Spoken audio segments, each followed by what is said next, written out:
Well, hello and welcome back, everybody, to the DanJohnUniversity.com podcast. I'm Dan John. Each and every week, I sit down here and answer your questions. Listen, if you have questions, please send them to the podcast at this address, podcast@DanJohnUniversity.com. I'll be more than happy to answer each and every one of your questions. And let's get started. Todd asks this: can you please elaborate on when and where you think the Dan Martin program minimum is a better fit versus easy strength and vice versa? I'm looking for a park bench program with my 24 kilo kettlebell while I focus on losing excessive fat and feeling good. Along with lots of cardio outside, I'd like to hear your thoughts on what direction you would go. Well, first off, Dan Martin is a good friend of mine. He's from the East Bay, California. He's the one who set up the Coyote Point Kettlebell Club. And if you're a member of DanJohnUniversity.com, that's in the downloads. And there's the whole story. There's pictures of the group, action shots to excite you. Dan was going through some physical problems, and he decided to do something that he invented called the DMPM, the Dan Martin Program Minimum. The foundation is walking. You walk every day. You do push-ups every day. You do goblet squats every day. You do suitcase carries every day. And then from there, it kind of morphed into whatever he was working on at the time. But the idea is it's in a normal year, it's 365 days. In a leap year, it's 366. Every day, Dan made a commitment to walk, get some appropriate goblet squats in, get some appropriate push-ups in.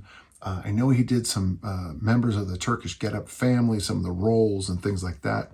I'd throw in Tim Anderson's original strength.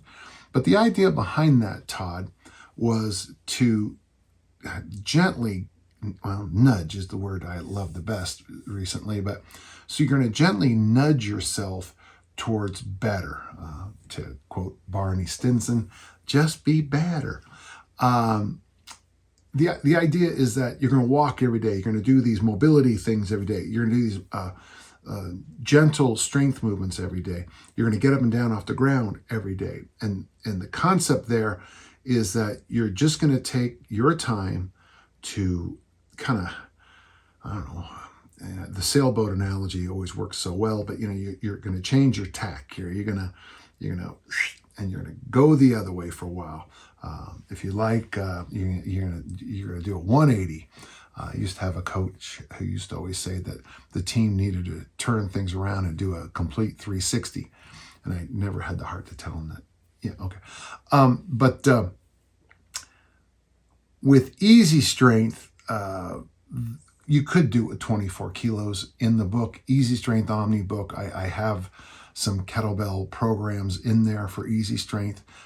Easy Strength Omni book is a massive piece of work that I put together a couple of years ago. It's available on DanJohnUniversity.com. I think it really is my best work, but because it's so much more of there are do this programs in there, but I asked the reader to kind of get involved in the journey. And to be honest, most people want do this programs. You could do it the 24 kilo bell, obviously the press, goblet squat, Turkish get up might work well here. I'm just talking about a 24 kilo bell. Maybe swings in the warm up segment, and then maybe an ab thing, either ab wheel or some kind of plank. That'd be a good one. But a park bench program is really what Dan Martin was teaching us back then. And if you don't know what a park bench versus a bus bench, let me just give it to you real quick. My old boss, Archbishop George Niederauer, was famous for writing about two kinds of prayers: park bench prayers and bus bench prayers. A bench is a bench is a bench, but when you're in a park, you have no expectations and you're just sitting there. If a squirrel comes by, great. If it doesn't, that's fine too. But a bus bench, you expect something, okay? So if it's the 8:14 bus is supposed to come by, and at 8:13 here in America, you'd start doing this. My friends over in England will start doing that because they drive on the other side of the road. I thought that was funny. At 8:14, maybe your day is ruined. you expect things. If I'm on, currently I'm doing a bit of a bodybuilding program, and I got to tell you, between the daily intermittent fasting and the walking and everything else, if I didn't make results, I'd be kind of pissed, to be honest with you. Fat loss programs tend to be bus bench. You're asking about a park bench fat loss program, so I would suggest the same idea.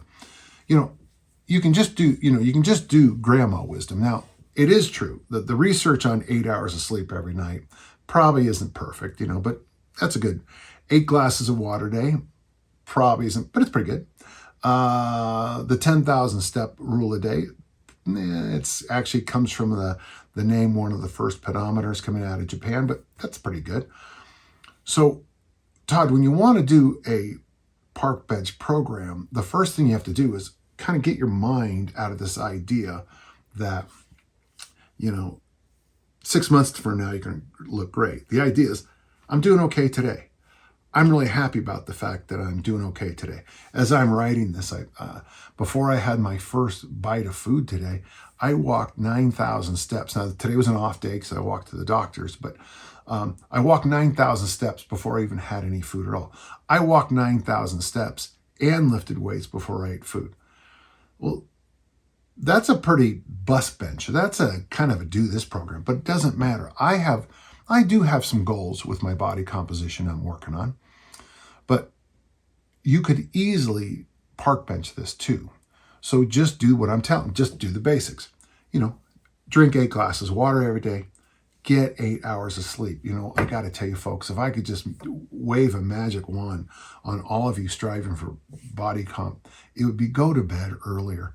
Last night I went to bed at 9, and because it was a great weekend. Had my daughter in town. There was this TV thing that we had to do, and it was a lot of not stress, but a lot of excitement. Well, last night I decided I'd go to bed at 9. Well, I was wide awake at 5 a.m., 8 hours of sleep. Tried to stay asleep for a little bit longer. Got up and just got my walk in. But I went to bed at 9, and I was able to get up at 5 and get my walk in, get my lifting workout in, and then I was able to focus on a fairly high. There was a lot of protein in this morning's breakfast just because of the way it all washed out. If you got your 8 hours of sleep, go to bed early. You got some walking in first thing in the morning. You drank those 8 glasses of water, and then you did every day some basic exercises. And I like the group I've already given you: the goblet squat, the push-up, the suitcase carry, and some parts of the Turkish get-up, so you get up and down at the ground. And you just kind of nudged yourself to doing it every day. Over time, I think that'd be a pretty good system. Now, since you have the 24, you could move into the give that what I just said, give that a couple of months, and then slide over to the single kettlebell armor building form. I think that'd be a pretty good idea, because I do think that the overhead press, if you want to look good at the pool, at the beach, in a tuxedo, in a suit, in a dinner jacket, overhead presses are the way to go. Obviously, there's another family of muscles that I've kind of ignored a little bit, goblet squats, but if you can do hip thrusts too, because if you can get your glutes and your barnyard wide shoulders going, you're going to look good. So that's what I would tell you. I would also like to, before we even move any farther, just remember the genius that Dan Martin shares with us is that the idea, I'm going to do this every day. As a final point, we're getting ready to go to this thing the other night, and there's television cameras there and everything, and so my daughters were here with me, and some other people were here in my house getting ready to go to this thing, and one of the women said that she was going to do this really hard thing. Now, there's really hard things you can do now for 75 days. There's really hard things you can do for 30 days. And then she turned to me, and it's just like, I'm like, okay, whatever. She goes, well, what do you think? And damn it, I hate it when people ask me what I think, because I have a tendency to be honest. And I said, I wouldn't do something that I can't see myself doing the rest of my life. I can see myself sleeping 8 or 9 hours every night. I can see myself eating great food every day. I can see myself going to great concerts here in Salt Lake City with Utah Presents and Hot House West. I can see that happen. I can see myself following certain sports teams for a long time. But I can't see myself giving up everything and doing all these really hard things the rest of my life. I'm pretty disciplined. I am. But I don't know how some of these people do what they say they're going to do online, and they rarely do. The thing I like about your question, Todd, is the Dan Martin program minimum and variations that whatever you come up with, it's something you can do the rest of your life. And to me, that's far better than some 2-week, 20-day, 6-week thing. Okay? Thank you. Fun question. And honestly, that's the kind of question sometimes I just want to fold my arms and say, well, that's this week's podcast.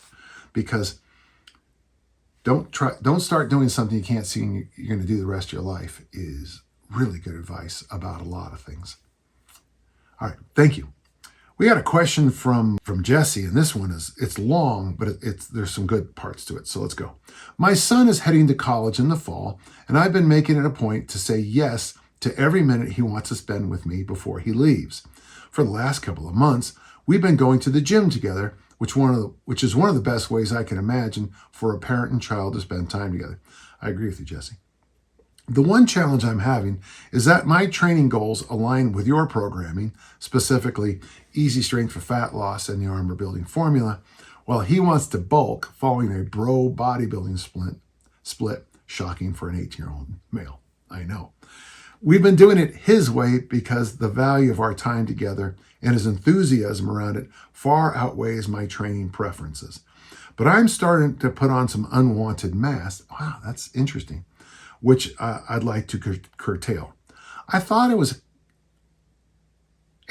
I had was to apply an easy strength approach to my load and volume while following our chest tries, back buys, shoulder leg split. Okay. Exercise selection. That way we are still working out together in the gym, not just at the gym at the same time, and he gets to pursue his bulk, which is keeping his motivation high. Any thoughts on how that would work or any other suggestions of how I can modify things to work better for my body goals without sacrificing any of the time I'm getting to spend one-on-one with my son in the gym? Well, okay.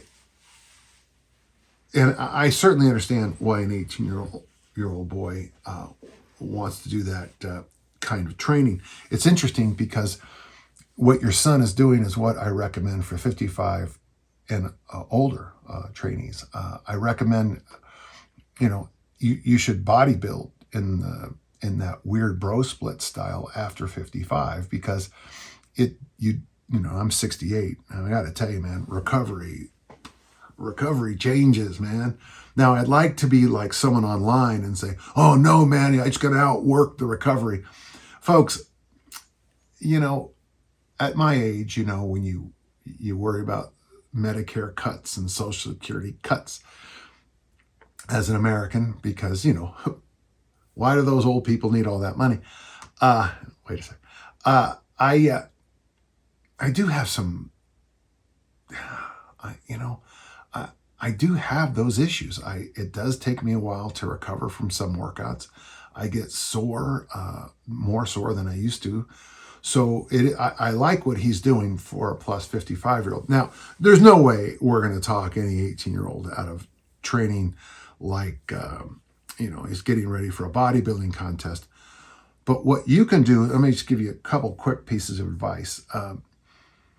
If you're going to do an easy strength style with the bro split, what I'd recommend is you always do a set or two. You know that on easy strength where you have those one workouts where you just do one set of 10, that in my 2-week protocol, it's just after that the heavy double day, you come in the next day and you just take one set of 10 and go, half the load you were using just to get yourself to feel good. But on the day you're doing the chest and triceps, maybe one light set of 10 in the deadlift, one light set of 10 in the front squat.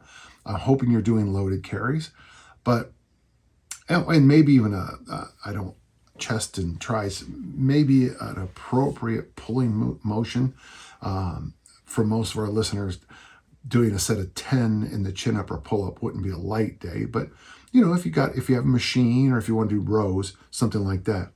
On the shoulder leg days, you probably wouldn't have to do a lot of extra stuff because you're going to cover most of the things you do on easy strength. But, again, that pulling thing, one set of 10 might be a good idea. And on that back buys day, that would be a good day to add one set of 10 in the press, one set of 10 in the squat. And I guess, depending on what you're doing for your back, one set of 10 or so in the deadlift, all reasonably light, kind of deloaded. So stay with that traditional split that you've written up here, which is interesting. And when I say traditional, folks, there's a tradition before this tradition, which was a little different. They used to emphasize whole body workouts.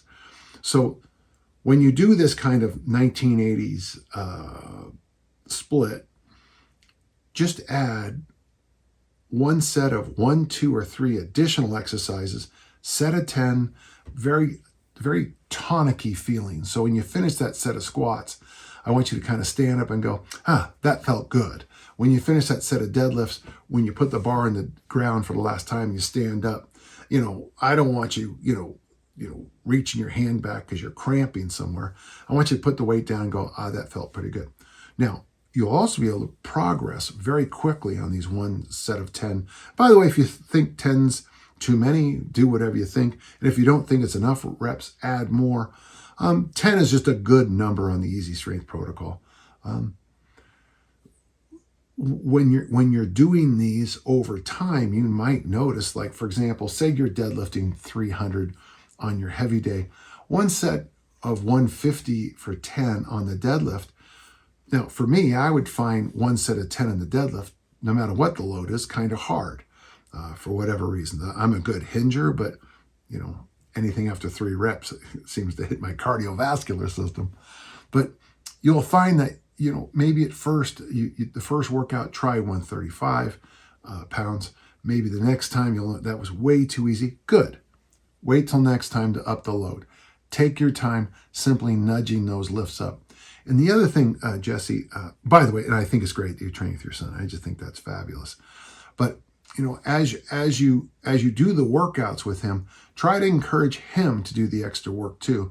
Because remember, getting strong is like learning to type and learning to type faster. It's the repetitions, it's teaching the nervous system. As he gets stronger and stronger, he will look better in, the shape of his muscles, or whatever we want to call it this week. He will look bigger because, when you're benching 405 for 8 reps, you're probably be looking better than the guy who bench presses 85 for 8 reps. And it's just natural to say that. But we always want to nudge those strength levels up. Great question. I hope that made sense to you. I actually have a workout like that. I think it's in the armor building formula. Yeah, it is. It's in the Barbell program where I recommend doing this. It's a program I've been using a long time. It was one of the original templates of Mass Made Simple, but it's in there in the armor building formula. Something similar to this, okay? Thank you. I hope that helped. Kyle asked a question, and boy, I feel like I answer this question all the time. What would you classify as adequate real-world strength for a law enforcement position, or do you have any standards for this type of career? And then number 2, how would you recommend someone train to either meet those standards or continue to improve them? I said this in an interview this week. I also said this over in the forum, but 1 in 20 Americans exercise. According to Brad Pilon and John Barbin, 1 in 500 people who exercise lift weights. So the problem we have, I made a joke over on the forum about, I get these specific questions, and the truth is there's only probably 2 people on the planet who are, like when, Hi, I'm Dan John. I'm 68. I'm a Highland Game discus thrower, grandfather. What are my standards? Well, the fact that I can still throw the discus is a high standard. I still Olympic lift. So we're talking about a very narrow band of people. First off, as a police officer or a law enforcement officer, what is most important to you? I mean, you got to answer that question. My cousin Joey McCloskey, who I just had dinner with just a few weeks ago, and I've mentioned on the podcast before, he was very proud of the fact that I talked about. And one of the things I discussed is the importance of learning how to climb over chain link fences. How much time do you spend working on, jumping over lower fences, climbing chain link fences, getting yourself, what are the core keys you need in your career as a law enforcement officer? I mean, maybe you had to do 100 push-ups to get into the academy. I don't know. But how often in actual street work do you do push-ups? How often in actual street work do you do a lot of things? One of my students one time when I was teaching at Columbia, he was a sheriff, and he said, I got 3 things going for me at every traffic stop. He goes, I've got the car, the cop car, the sheriff's car. I've got my badge, and I've got my gun. That, for 99% of the time, that's pretty good. Of course, it's that 1% that we're probably talking about. So you probably can sit around with your group. It'd be a good question for you to bring up with your cohort of your department, your patrol, whoever you're with, and kick it around. What do we need?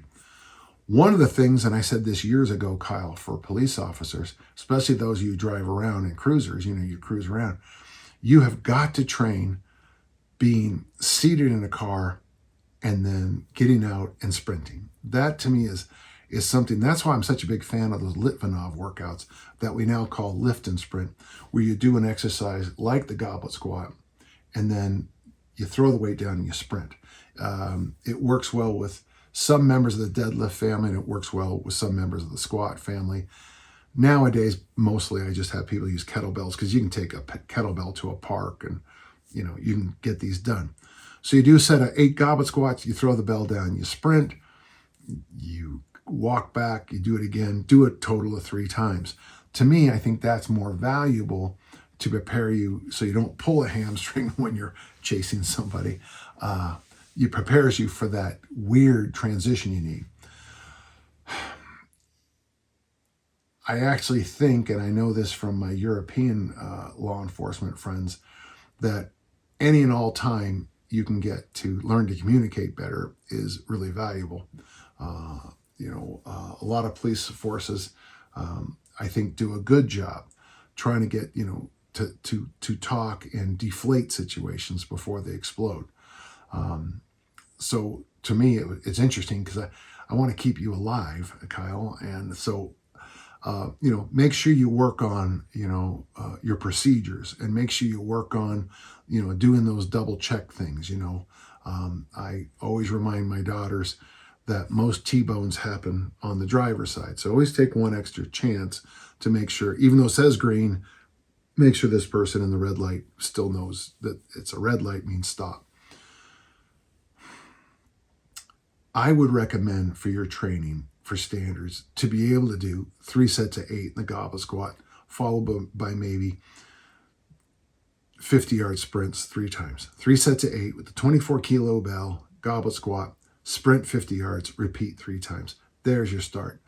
I'd like you to be able to climb a chain link fence, 8-foot chain link fence easily. I'd love you to be able to jump over small boxes and stuff. I worked with the SWAT team in Southern Utah a couple of years ago, and it was interesting how I was trying to help them problem solve. One of the issues they had is that 2 of their guys had to stay.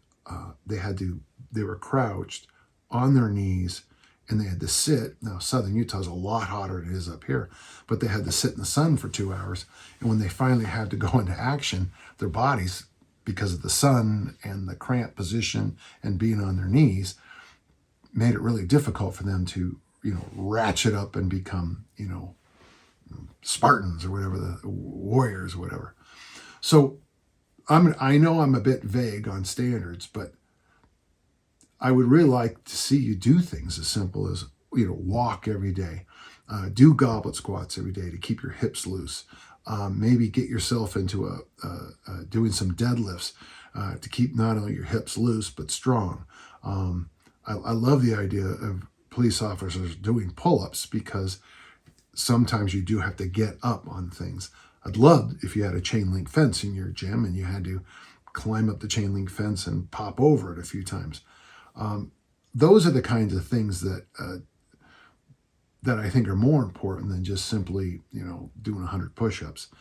I would like to see your body composition sneak around that, 20% body fat mark. I'd love to see it a little bit lower than that, but not too low, because you're not competing for Mr. Universe. You're competing to protect and to serve. So I know I'm a bit vague on this, Kyle. I know that maybe my answers had some vagueness to it, but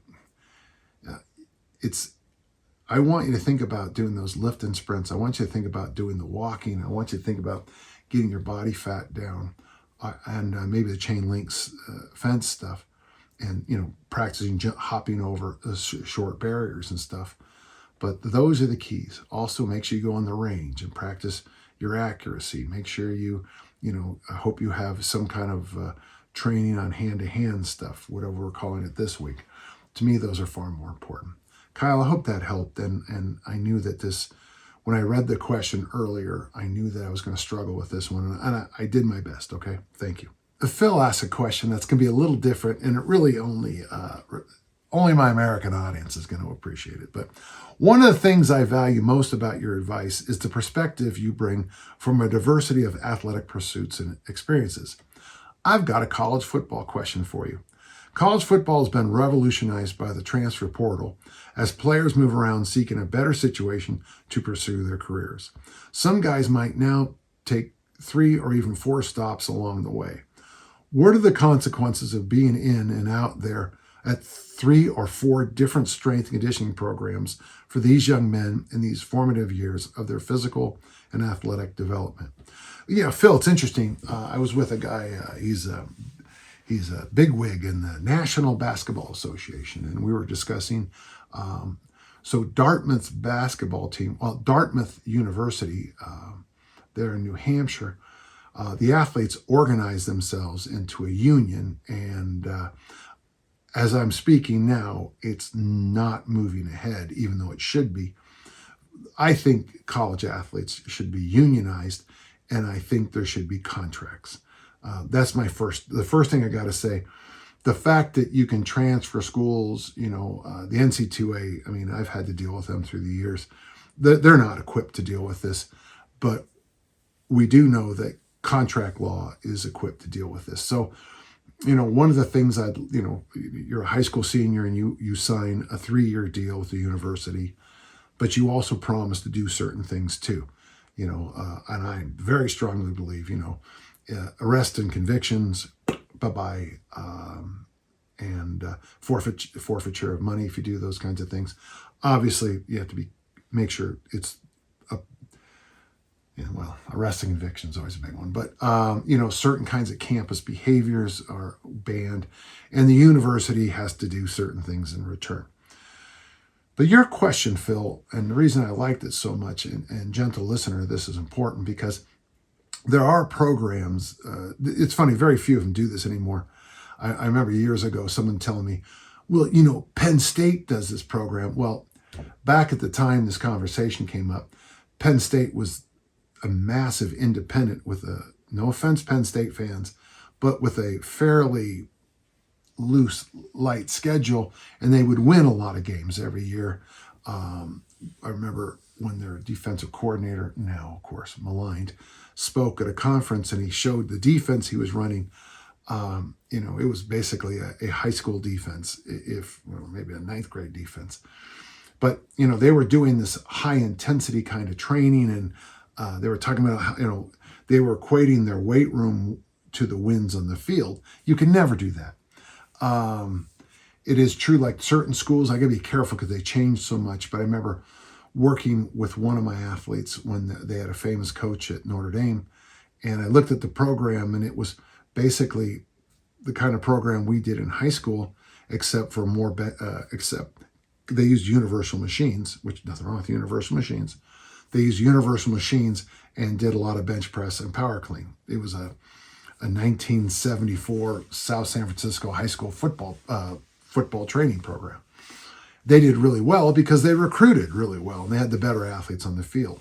When Saban was the head coach at Alabama, I'm not sure their strength and conditioning program mattered that much because their athletes were just flat out better. Now, they also were able to get athletes who were flat out better who also worked hard, and that's a combination that's hard to beat. So it is interesting. For example, what if you went to West Point for a year where the easiest part of your day was football practice, and then you transferred to a school that did a high intensity 20-minute a day program. Then you transferred to a school that was Olympic lifting based, and then you transferred to a school that was more power bodybuilding, that combination of the power lifts and bodybuilding. You would probably, there's some value to changing programs that wildly. In my book, Easy Strength Omni book, I talk about 3 kinds of variation. No variation, don't change anything, which works, and I've done that. Mild variation, and I usually just say bench press and incline. You go from the bench press for 8 weeks to the incline. Mild. And then wild variation is when you go from Olympic lifting to bodybuilding-ish. Those are all good examples. I think if you're in a strength conditioning program, one of the things I think helps after the first year is it's coming. So in the first year, you might not make the amount of gains you made, after the first year. Your second year, you might slow down a little bit, but you're out of that crazy first year massive gains. I will say one thing, Phil. I don't think it matters, because when you first go on to a serious strength and conditioning program, in my own case, I'll give you my example. I put on 40 pounds in 4 months when I first met Dick Nottmeyer, 40 pounds. I went from 162 pounds to 202. I was putting on 10 pounds a month, which is about 2.5 pounds a week. I was growing. The next year, still trained with Dick. So I was 202 as a freshman. I show up, my sophomore year, and I'm 218, 220, 222. I put on 20 pounds. So I put on 40 pounds the first year in a serious program. I put on 20 pounds the next year. My junior year, I was up to about 231. And so I put on about 40 pounds, 20 pounds, 10 pounds. My lifts got shot up extraordinarily. But my senior year, I looked almost the same, except I was a little heavier, honestly, 3, 4, or 5 pounds heavier. And famously, because I was throwing the shot, hammer, discus, running hills, and Olympic lifting, famously the assistant coach told me I needed to drink more beer to keep my body weight up.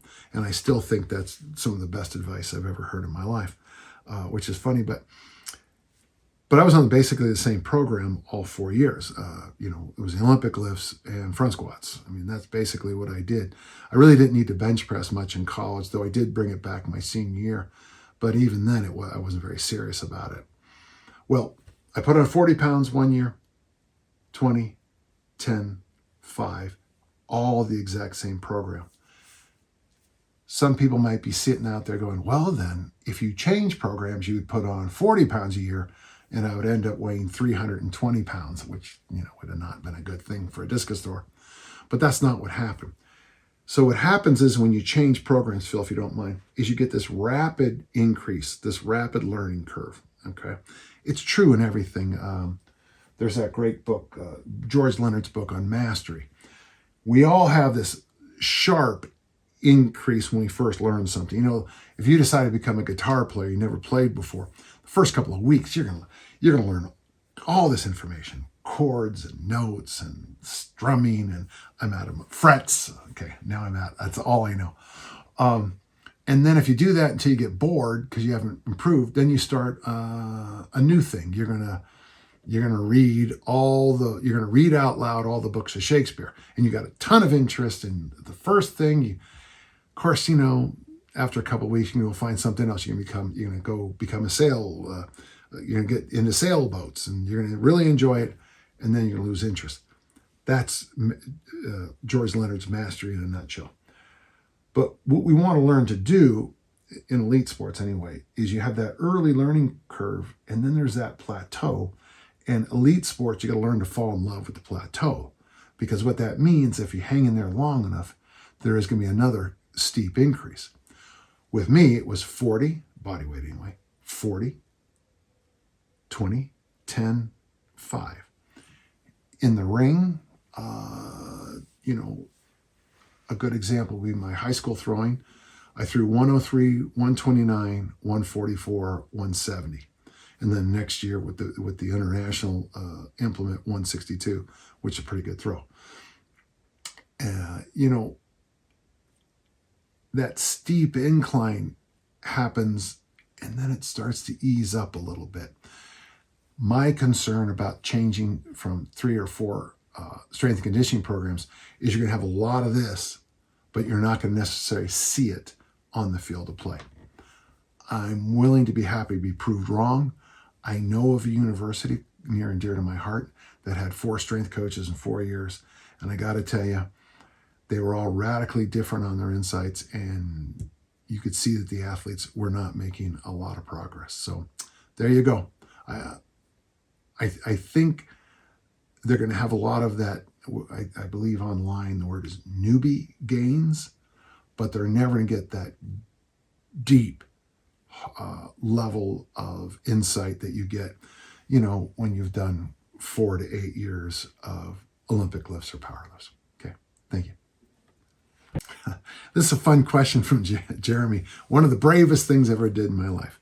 I remember a while ago you mentioned that you gave yourself the challenge of sleeping 12 hours a day for a week, saying it was one of the hardest challenges you've ever done in your life. I would love to hear more details about the challenge and why you found it so difficult, as well as what you noticed about yourself while doing it. What was your schedule? How was your exercise performance and recovery? Were you actually able to sleep 12 hours a day? Again, just curious. So this comes out, a book came out when I first went online. It was called Lights Out. And it's a good book, except, and anybody who reads it, it becomes very conspiratorial and it makes it tough to read. But the idea was, we're probably not sleeping enough. So Tiffany was gone about 40 weeks a year when my daughters were young. And at the time it worked out nicely because my daughters had still, I did this experiment, they were still young enough that they had a fairly early bedtime. It was interesting. This is an interesting side note real quick, folks. Right after this experiment, a group of parents at the school, we were all friends, and they had this week at school called Lights Out, TV Lights Out or something like that, where there was we all agreed at the school, it was a little thing the school said, no TV on school nights. Well, within a week, some of the parents were sitting around going, that was the nicest week ever. Well, why?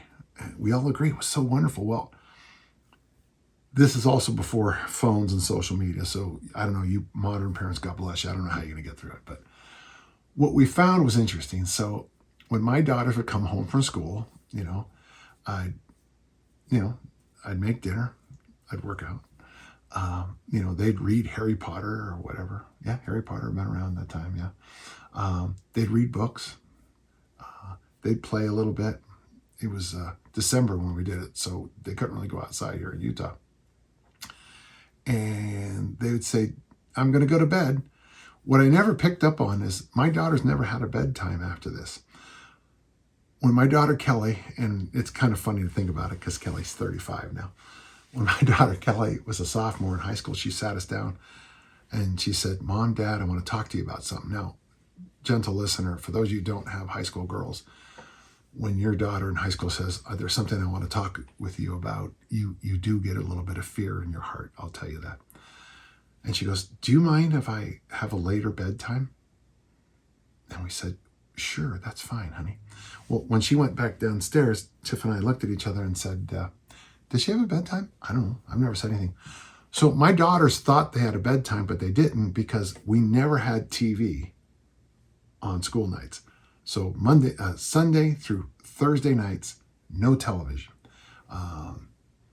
And so they got used to going to bed early. So that happened right after this experiment. But this experiment helped me too. So let's say my daughter's bedtime at the time, whatever they went, 7 or 8 o'clock. Well, I just decided for the week to do the same thing. So we had to get up about 7 in the morning. So I tried to go to bed at 7. And what I found was interesting is that I would fall asleep quickly and then I would wake up. But the cool thing was I would wake up and it would be pitch black in the house. So, if I had to go potty or whatever, I went, came back, laid back down, and I slept. And it was a wonderful week. By the way, you also missed something, Jeremy. I ate 0 carbs that week. Everything was, basically it was meat and salad. And in fact, that's when I think I came up with the concept of meat salad. You cook a bunch of meat, you chop it up, and then you throw it into a salad, meat salad. So I was eating meat salad 2 or 3 times a day. So 0 carbs. I mean, if you want to call vegetables carbs, go ahead, but seriously. And sleeping as long as I possibly could. I lost, I don't remember exactly what it was, but it was quite a bit in a week. My skin health looked better. My cortisol levels were, and I felt really good. Was it hard? Yeah, it's really hard. One thing I think is far better now is to have the same bedtime every night, which is something I'm trying to do, Jeremy. Even on weekends. I've retired from Friday nights, though I did do something this Friday night because it was a concert with some friends of ours.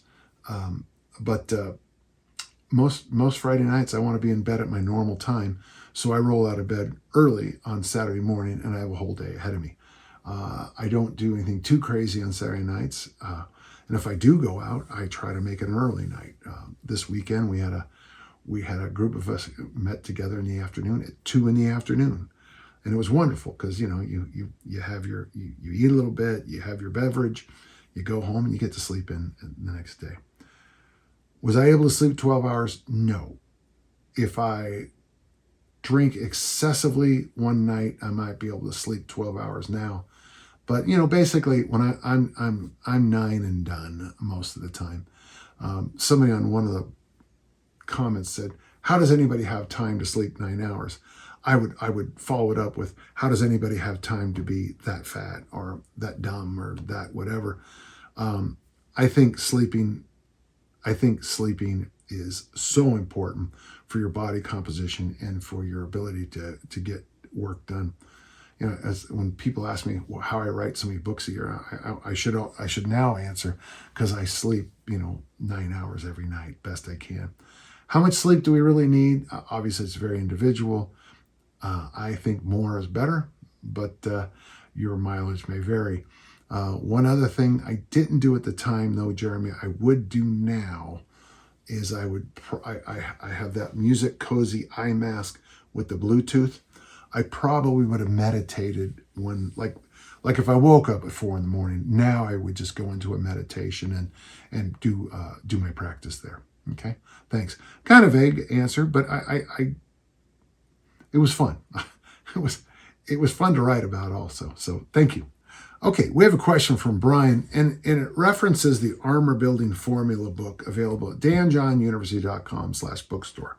He starts off fast and he goes, "Some context. I've been jamming the kettlebell version of the Armor Building Complex for a while now, and before buying the book, since I didn't know what I was doing, I was also using my barbell set to 50 kilograms, 110 pounds, to do the ABC in the kettlebell format for 30 minutes, 2 hang power cleans, 1 military, and 3 overhead squats." Overhead squats.